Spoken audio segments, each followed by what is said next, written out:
এই মুহূর্তে সরাসরি চলে যাব বিদ্যুৎ ভবনে। প্রিন্সিপাল সেক্রেটারি আধিকারিকদেরকেও আমি বলি, কারণ উনি বেশি সময় দেবেন। Monitoring, review meeting, project visit করা, এগুলো উনি অনেকটাই আমার পক্ষ থেকে করবেন এবং নিজের দায়িত্ব অনুযায়ী করবেন। ওনাকে সকলে সহযোগিতা করবেন, সম্মান দেবেন। যে বিষয়গুলো আমার গোচরে আনা দরকার সেগুলো উনিও আনবেন, প্রধান সচিবও আনবেন। ওনাকে আমি বিশেষভাবে ধন্যবাদ এবং অভিনন্দন জানাই। আমাদের প্রিন্সিপাল সেক্রেটারি রয়েছেন, তিনি দীর্ঘদিন এই বিদ্যুৎ দপ্তরে কাজ করছেন নানা আপনার পোস্টে।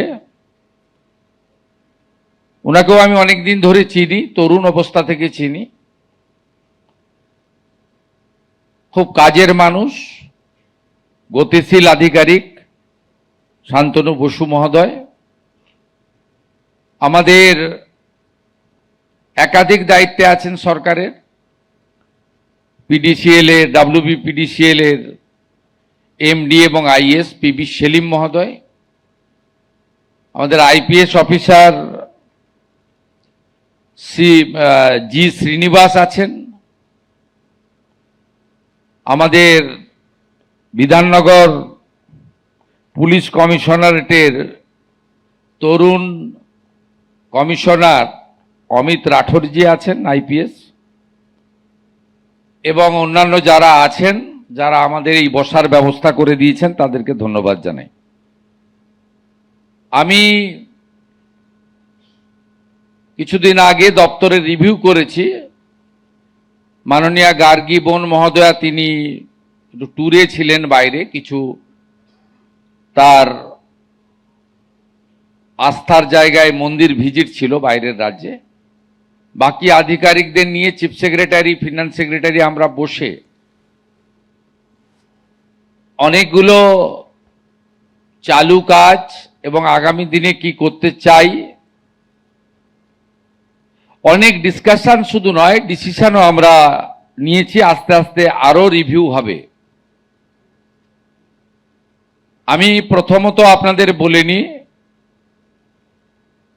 যে বিদ্যুৎ দপ্তর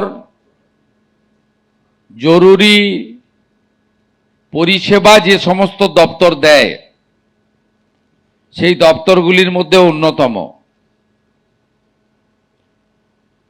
অর্থাৎ বিদ্যুৎ দপ্তরের কোনো ছুটির দিন থাকে না, শনি রবিবার থাকে না, পুজো পার্বণ থাকে না, মধ্যরাত্রি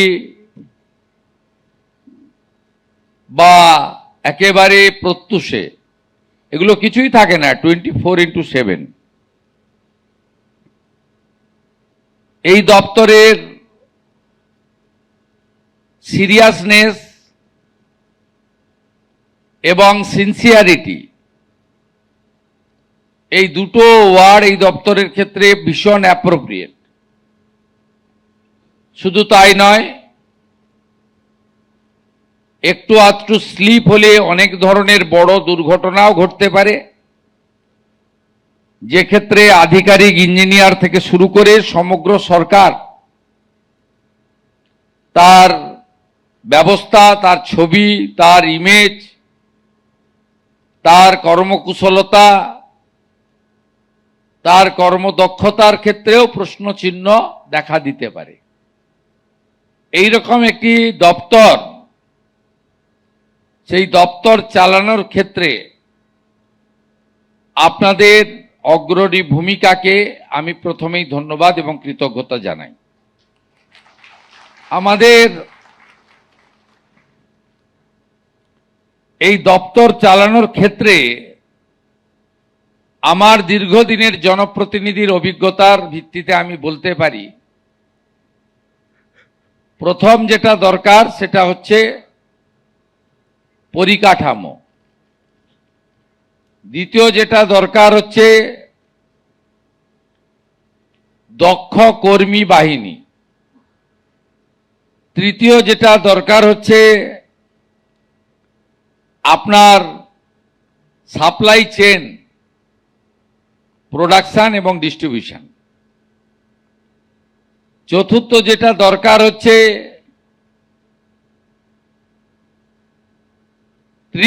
ত্রিস্তরে যে ব্যবস্থা রয়েছে, অর্থাৎ ইন্ডাস্ট্রিয়াল, কমার্শিয়াল, ডোমেস্টিক, এই ত্রিস্তরে আমাদের ভিন্ন ভিন্ন অর্থনৈতিক রূপরেখা। আমরা যেমন ইন্ডাস্ট্রিকে উৎসাহিত করব, আমরা যেমন কমার্শিয়ালি আমাদের বিদ্যুতের ব্যবহার বা খরচকে বাণিজ্যিকভাবে আমরা গাণিতিক হিসাব করব, একইভাবে ডোমেস্টিকের ক্ষেত্রে আমরা অর্থ থেকেও পরিষেবার দায়বদ্ধতাকে অগ্রাধিকার দেব। আমি খুশি আমাদের যে তিনটি নিগম এখানে রয়েছে, সেই তিনটি নিগমই কম বেশি প্রফিট মেকিং কনসার্ন। তার ফলে আজকে তারা 2% CSR এর কাজ করতে পারছে। আজকে বিশ্ববন্দিত যুব সন্ন্যাসী স্বামী বিবেকানন্দের জন্মস্থান, জন্মভিটা সিমলা, সেখানে আপনারা 5 কোটি টাকা দিতে পারলেন নিগমের পক্ষ থেকে। আপনারা প্রফিট করেছিলেন বলে, আপনার CSR এর যে ইয়ারমার্ক করা বাজেট, সেই বাজেটে প্রভিশন ছিল বলেই দিতে পারলেন। এটা দরকার, কারণ ওটা কেবলমাত্র একটা বাড়ি নয়, ওখানে যিনি জন্মগ্রহণ করেছিলেন তিনি ভারতবর্ষকে পৃথিবীর সর্বোচ্চ জায়গায় নিয়ে গেছেন। আমি ক্লাস 11-এ যখন পড়ি, অর্থাৎ 1989 থেকে 12ই জানুয়ারি ওখানে আসি, এবং এর আগে আমি HRBC চেয়ারম্যান যখন ছিলাম তখন ভারত সরকার ওখানে একটি সাংস্কৃতিক কেন্দ্র করে দিয়েছে। 4 কোটি টাকা ব্যয়, 3 কোটি টাকা ভারত সরকার দিয়েছিল, আমি 1 কোটি টাকা HRBCর ফান্ড থেকে দিয়েছিলাম। অর্থাৎ এই ধরনের ভালো কাজ আপনারা করতে পারছেন, আপনারা প্রফিট মেকিং কনসার্ন বলে। আমি আপনাদের বলবো, যেখানে যেখানে সাবস্টেশন করা দরকার, পেন্ডিং রয়েছে, দ্রুততার সঙ্গে পরিকল্পনা করুন। যা আছে তাকে তো রক্ষণাবেক্ষণ করতে হবে, নতুন সাবস্টেশন বাড়াতে হবে। এর ফলে এমনি এই রাজ্যের শিল্পে অনেক দিন ধরেই খরা চলছে, বিদ্যুৎ উদ্বৃত্ত। এই উদ্বৃত্ত বিদ্যুৎ থাকা সত্ত্বেও সাবস্টেশনগুলি ঠিকঠাক মতো জমি কেনা যায়নি, জমি পাওয়া যায়নি, সরকারের অন্য দপ্তরের সঙ্গে সমন্বয় সাধন করা যায়নি। এর ফলে লো ভোল্টেজের সমস্যা, কোথাও কোথাও 4 ঘন্টা 6 ঘন্টা রাজ্যে বিদ্যুতের কোনো ঘাটতি না থাকা সত্ত্বেও লোডশেডিং নামক বাম জমানার পুরনো একটি শব্দ এখনো কোথাও কোথাও উচ্চারিত হচ্ছে। এটা সরকারের পক্ষে ভালো নয়। সরকার কে চালাচ্ছে, কারা চালাচ্ছেন বড় কথা নয়, বিদ্যুৎ দপ্তর কেমন চলছে এটাই বড় কথা, এবং তার দায়িত্ব আপনাদের। চেয়ারটা তো একই, ব্যক্তির পরিবর্তন হয়, রঙের পরিবর্তন হয়, বিচারধারার পরিবর্তন হয়, ভারতবর্ষের সুমহান গণতান্ত্রিক ব্যবস্থা এটা আছে। কিন্তু এই দপ্তরকে নিজের পরিবারের মতো আপনারা ভালোবাসেন, তাই সাবস্টেশনগুলো তৈরি করা দরকার এবং নিচের তলায় যেখানে যেখানে আমাদের সেই পিডিসিএল এর হোক বা ডিস্ট্রিবিউশন সেন্টার হোক, অনেক রিমোট জায়গায় আছে, সেখানে যে কর্মচারীরা, ইঞ্জিনিয়াররা তারা থাকেন, তাদের আবাসের প্রতিও যত্ন দপ্তরকে নেওয়া উচিত। তারা কিভাবে আসছেন, কিভাবে থাকছেন ঝড়-ঝড়ের মধ্যে, তাদের বিষয়গুলোকে দপ্তরকে দেখা উচিত। এইভাবে একেবারে মাইক্রো লেভেলে কোথায় কোথায় কি করা দরকার, এই বিষয়ে আমাদের উদ্যোগ গ্রহণ করা উচিত বলে আমার মনে হয়েছে। এর সাথে সাথে ভারতবর্ষে সবচেয়ে কম মনে হয় সিটিতে যেখানে আন্ডারগ্রাউন্ড কেবল আছে, এটা পশ্চিমবঙ্গে। আমরা এটা নজর দিইনি। এটা শুধু বিদ্যুৎ দপ্তরের কাজ নয়, ভারত সরকারের আরবান ডেভেলপমেন্ট মিনিস্ট্রির সঙ্গেও করা যেতে পারে। একটা বিরাট অঙ্কের টাকা পড়ে রয়েছে, পুরো টাকা ওরা দেয় না, কিছু টাকা সফট লোন নিতে হয় আর ভারত সরকার কিছু টাকা দেয়। তা আমাদের পর্যটন কেন্দ্রগুলো এবং বড় সিটি কর্পোরেশনগুলো, সেই সব জায়গায় আন্ডারগ্রাউন্ড কেবলের কাজ আরো কত বেশি করে করা যায় সে পরিকল্পনারও দপ্তরের নেওয়া উচিত। এবং সবসময় পরিকল্পনা 5 বছরের নেওয়ার কোনো দরকার নেই। এই অর্থবর্ষে আমি কতগুলো কাজ নিতে পারবো, কতগুলো কাজ করতে পারবো, এক্ষেত্রেও আমাদের যে পুরনো তৈরি কাজকে আপগ্রেড করব, তার প্রয়োজনীয় অনেক দিন, বছরের পর বছর হয়ে গেছে, তাকে সুন্দর করে রিনোভেশন করব, রিপেয়ারিং করব, এটা প্রথম। দ্বিতীয় হচ্ছে উন্নয়ন একটা কন্টিনিউয়াস প্রসেস।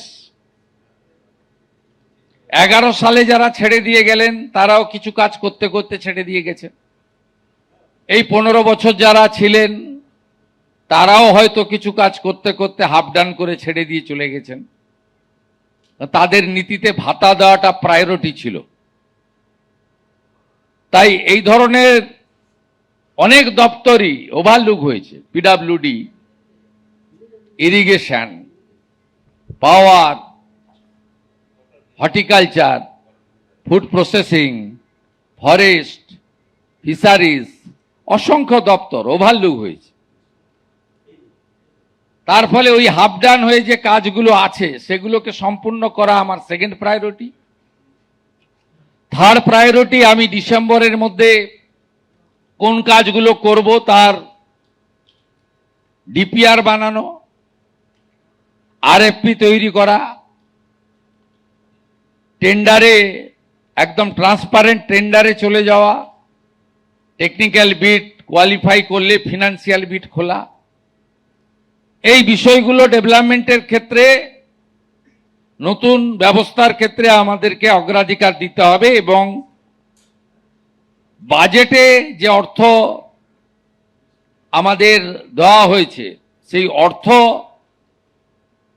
আপনারা যখন যখন যেমন চাইবেন পেয়ে যাবেন। ফাইল আমার মাধ্যমে যাবে এমওএস হয়ে, আমি সেটা দিয়ে দেব। আপনার কাছে এক্ষুনি যে ফান্ড আছে তার ইউটিলাইজেশনটাও আপনাকে আগে দিতে হবে। এর সাথে বিপুল সংখ্যক ইঞ্জিনিয়ারের পোস্ট ফাঁকা, থার্ড পার্টি দিয়ে বিদ্যুৎ দপ্তর চলছে।